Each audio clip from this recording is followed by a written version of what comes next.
Assalamualaikum warahmatullahi wabarakatuh. Semoga kita semua selalu dalam keadaan sehat walafiat dan tetap produktif. Bapak Ibu sekalian, sebagaimana telah kita ketahui bahwa pemerintah telah mengeluarkan surat keputusan bersama 4 menteri yang memberikan rekomendasi kepada perguruan tinggi untuk melaksanakan pembelajaran pada semester gasal 2020-2021 secara daring. Oleh karena itu, kita perlu menyiapkan bagaimana pembelajaran daring di perguruan tinggi itu dapat dilaksanakan dengan baik sehingga capaian pembelajaran lulusan dapat dicapai dengan sempurna. Bapak Ibu sekalian, kita ketahui bahwa pembelajaran adalah sebuah proses belajar interaktif yang dibangun oleh pendidik atau dosen untuk mengembangkan kreativitas berpikir yang dapat meningkatkan kemampuan berpikir peserta didiknya, yaitu mahasiswa kita, serta dapat meningkatkan kemampuan mengkonstruksikan pengetahuan baru. Di dalam proses dan kegiatan belajar mengajar, terdapat beberapa unsur penting di dalamnya, diantaranya adalah pendidik atau dosen, peserta didik atau mahasiswa, materi atau konten untuk pembelajaran, media penyampaian materi tersebut, metode pembelajaran, dan ruang belajar. Bapak Ibu sekalian dan saudara-saudara, kita perlu ketahui dan kita perlu pelajari bersama ruang belajar seperti apa yang dapat dimanfaatkan untuk mendukung berbagai macam pembelajaran termasuk pembelajaran daring. Yang pertama adalah ruang belajar 1. Ini adalah ruang belajar tatap muka atau biasa kita mengenal sebagai tatap muka kelas. Ini merupakan ruang belajar antara dosen dan mahasiswa yang dilakukan pada waktu yang bersamaan dan ruang yang sama. Ini merupakan ruang belajar yang biasa kita gunakan terutama kemarin sebelum pandemi COVID-19 melanda dunia dan juga kita terimbas di dalamnya. Ruang belajar yang kedua atau ruang belajar 2 yaitu tatap muka maya atau virtual. Ini merupakan ruang belajar antara dosen dan mahasiswa yang dilakukan pada waktu yang bersamaan tetapi di ruang yang berbeda satu dengan yang lainnya. Kita telah mencoba mengalami dan menjalani ruang belajar 2 ini yaitu pada setengah semester yang lalu ketika pertengahan bulan Maret pemerintah dan pimpinan perguruan tinggi menyatakan bahwa kegiatan belajar mengajar harus dirubah dari tatap muka kelas menjadi tatap muka daring. Maka pembelajaran daring menjadi sebuah kebutuhan pada waktu itu dan untuk menjalankan kegiatan belajar mengajar yang baik pada semester-semester depan kita perlu mengoptimalkan ruang belajar ini. Ruang belajar 3 adalah ruang belajar mandiri. Maka ini merupakan proses belajar secara mandiri yang dilakukan oleh mahasiswa kapan saja dan di mana saja sesuai dengan kondisi, kesukaan, dan kecepatan belajar masing-masing.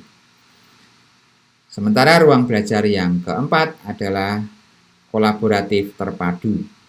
Ini juga sama dengan ruang belajar 3. Mahasiswa belajar secara mandiri kapan saja dan di mana saja, namun dapat ditambahkan bersama dengan narasumber atau fasilitator lain yang telah ditentukan. Bisa mahasiswa, asisten, tutor, bahkan dosen itu sendiri, atau praktisi-praktisi profesional yang memang sengaja sudah didesain di dalam rencana pembelajarannya. Nah, ruang belajar 3 dan ruang belajar 4 ini kita sebut sebagai aktivitas pembelajaran asinkron. Maka Bapak Ibu sekalian, bahwa sesungguhnya dalam kegiatan belajar mengajar kita dapat mengoptimalkan 4 ruang belajar ini. Namun pada kondisi saat ini, di mana ruang belajar 1 tidak dimungkinkan, maka untuk kegiatan pembelajaran daring kita perlu mengoptimalkan ruang belajar 2, ruang belajar 3, dan ruang belajar 4. Nah, untuk itu perlu didukung dengan metode pembelajaran yang tepat. Metode pembelajaran yang dapat direkomendasikan untuk pembelajaran daring adalah metode flip learning. Metode ini membalikkan proses dari metode pembelajaran yang selama ini kita lakukan, yaitu diistilahkan sebagai pola tradisional classroom. Jika pada kelas tradisional kita melaksanakan kegiatan hanya di kelas dan di rumah, yaitu ketika di kelas mahasiswa datang, kemudian mendengarkan dan menyimak dosen menyampaikan materi, kemudian diteruskan dengan tanya jawab, mungkin juga dilanjut dengan diskusi kelompok dan sebagainya. Kemudian dosen memberikan penugasan kepada mahasiswa untuk dikerjakan di rumah. Nah, pada model flip classroom, aktivitas ini dibalik.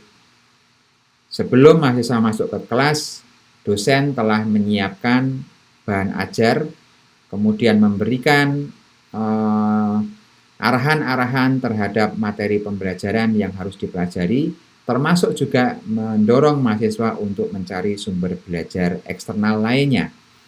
Maka di dalam flip classroom, sebelum mahasiswa masuk ke dalam kelas, mereka sudah mempelajari mengenai materi-materi yang akan disampaikan di dalam kelas, kemudian menyusun resume, membuat pointers, dan juga menyusun pertanyaan. Selain itu, sebelum mahasiswa masuk kelas juga dimungkinkan kita mendorong mahasiswa untuk melaksanakan pembelajaran dengan mengoptimalkan ruang belajar 4. Maka sebelum masuk ke kelas kita dapat memberikan instruksi-instruksi dan aktivitas belajar dengan menggunakan ruang belajar 4. Sehingga ketika masuk di kelas, maka aktivitas di dalamnya lebih didominasi oleh sharing terhadap temuan-temuan yang sudah diperoleh oleh mahasiswa, kemudian mencari solusi terhadap permasalahan yang diberikan kepada dosen, dan menyimpulkan temuan-temuan baru atau pengetahuan baru yang diperoleh secara kolektif dan elaborasi dari semua unsur di dalam aktivitas kelas. Nah, filosofi dari flip classroom ini sebenarnya sangat kuat sebagai implementasi dari student centered learning, sebuah konsep pembelajaran yang saat ini seharusnya dapat kita lakukan dengan optimal karena mahasiswa memiliki kemampuan untuk dapat mencari berbagai macam sumber belajar baik internal maupun eksternal dengan baik memanfaatkan teknologi. Maka Bapak Ibu sekalian, di dalam metode flip learning ini kita perlu melihat bagaimana proses yang dapat dilakukan. Maka di dalam flip learning kita dapat mengoptimalkan ruang belajar 3 dan ruang belajar 4. Maka di dalam ruang belajar 3, dosen harus siap menyediakan materi berupa buku, jurnal, video, website, artikel terkait dengan topik pembelajaran dan juga mendorong mahasiswa untuk mencari sumber belajar lain melalui YouTube, kemudian website terkait, atau mungkin publikasi-publikasi yang terkait dengan topik pembahasan. Nah, kemudian dosen juga melakukan aktivitas belajar dengan memberikan instruksi dan menyediakan pendampingan kepada mahasiswa, ataupun mendorong mahasiswa untuk melakukan kerja kelompok. Sehingga di sini aktivitas ruang belajar 3 yang dilakukan oleh mahasiswa secara individu diramu, dielaborasikan dengan mahasiswa lain, dan dipandu dengan dosen maupun asisten atau tutor dapat melakukan kolaboratif dan mengelaborasi berbagai macam temuan yang diperoleh selama aktivitas belajar mandiri dan kerja kelompok. Maka setelah ruang belajar 3 dan ruang belajar dioptimalkan, maka kita tinggal memanfaatkan ruang belajar 2 berupa tatap muka secara virtual untuk mengelaborasi dan merumuskan temuan-temuan baru tersebut. Maka dengan mengoptimalkan ruang belajar 2, maka kita akan dapat merumuskan pengetahuan baru yang dapat dimanfaatkan oleh mahasiswa, dan ini dapat berfungsi untuk mencapai target capaian pembelajaran mata kuliah. Nah, jika kita menggunakan ruang belajar 2, 3, dan 4, maka ini sering disebut sebagai pembelajaran daring atau fully online. Sementara nanti apabila kondisi penyebaran COVID-19 sudah turun, kemudian kondisi kenormalan baru sudah dapat kita laksanakan, maka kita dapat mengoptimalkan kembali ruang belajar 1.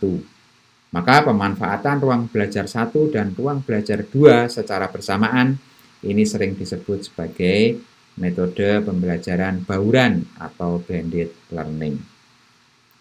Maka Bapak Ibu sekalian, kita juga perlu menyiapkan dan memanfaatkan media pendukung untuk seluruh tahapan proses dan 4 ruang belajar ini. Maka untuk aktivitas pembelajaran sinkron, kita sudah memiliki referensi dan kita sudah mencoba banyak aplikasi, mulai dari Google Meeting, kemudian Cisco Webex, Zoom, Microsoft Teams, bahkan berbagai macam aplikasi-aplikasi yang ada di gadget kita itu sangat mendukung untuk kita bisa melaksanakan pembelajaran secara daring dan sinkron, atau dapat digunakan untuk mendukung aktivitas ruang belajar 2 utamanya. Nah, sementara itu, untuk menguatkan ruang belajar 3 dan ruang belajar 4, maka kita perlu mengoptimalkan berbagai macam aplikasi-aplikasi yang dapat digunakan sebagai sistem manajemen pembelajaran atau lebih dikenal sebagai Learning Management System atau LMS. UGM sudah memiliki ELISA dan ini dikembangkan kemudian disempurnakan untuk dapat kompatibel dengan berbagai macam LMS di perguruan tinggi lain dan kita kemas dalam LMS ELO. Selain itu, pemerintah melalui Dikti juga telah mengembangkan LMS yang diberi nama SPADA. Maka Bapak Ibu sekalian, selain LMS yang dimiliki dan dikembangkan di masing-masing perguruan tinggi, juga dapat mengoptimalkan LMS SPADA milik Dikti ini. Nah, selain itu, kita juga mengetahui bahwa ada banyak sekali LMS yang dapat dimanfaatkan secara gratis dan ini sudah menjadi satu paket dengan berbagai macam aplikasi dan software yang kita miliki. Di antaranya adalah Google Classroom, kemudian Microsoft Teams, dan berbagai macam fungsi-fungsi yang diberikan kepada kita untuk media sharing dan penyimpanan bahan ajar maupun multimedia yang kita produksi, baik melalui Google Drive, bahkan yang paling sederhana pun kita dapat memanfaatkan fasilitas email. Maka Bapak Ibu sekalian, kita perlu mengoptimalkan semua bentuk media pendukung pembelajaran daring ini. Saya yakin Bapak Ibu sekalian pasti menguasai salah satu atau beberapa dari aplikasi-aplikasi ini. Tidak perlu khawatir karena mahasiswa kita mereka adalah generasi native digital, maka kemampuan dan kemahiran mereka untuk mengoperasikan berbagai macam aplikasi teknologi itu mereka sangat mumpuni. Nah, maka sekarang yang menjadi tugas kita sebagai dosen dan yang perlu kita perhatikan adalah bagaimana kita mengkombinasikan dan mengoptimalkan teaching dan teknologi. Oleh karena itu, dalam proses pembelajaran daring, kombinasi antara teaching dan teknologi ini harus dapat kita kombinasikan dengan baik sehingga menghasilkan proses pembelajaran yang optimal bagi mahasiswa kita. Di sini dapat Bapak Ibu sekalian lihat bahwa memang yang paling ideal itu adalah jika kita dapat menyelenggarakan pembelajaran, kita dapat memberikan teaching dengan kualitas yang baik dan dikombinasikan dengan teknologi yang kualitasnya juga baik. Namun, kita perlu sekali lagi memperhatikan mahasiswa-mahasiswa kita. Pada pembelajaran di semester yang lalu, ketika semuanya harus daring, maka mahasiswa mengeluh karena mereka terbebani oleh biaya pulsa yang tinggi. Maka kita sebagai dosen dan lembaga pendidikan tinggi perlu juga untuk melihat dan mengidentifikasi mahasiswa kita saat ini ada di mana dan bagaimana akses mereka terhadap koneksi internet. Jika ternyata misalnya mahasiswa kita mayoritas tinggal di daerah-daerah yang kualitas internetnya itu tidak baik, maka pemilihan teknologi untuk pembelajaran harus kita turunkan standarnya. Namun, sekali lagi kita tidak boleh menurunkan standar di dalam memberikan pembelajaran kepada mereka. Strategi dan teknik mengajar kita tetap harus tinggi kualitasnya, tapi pilihan teknologi dapat kita sesuaikan.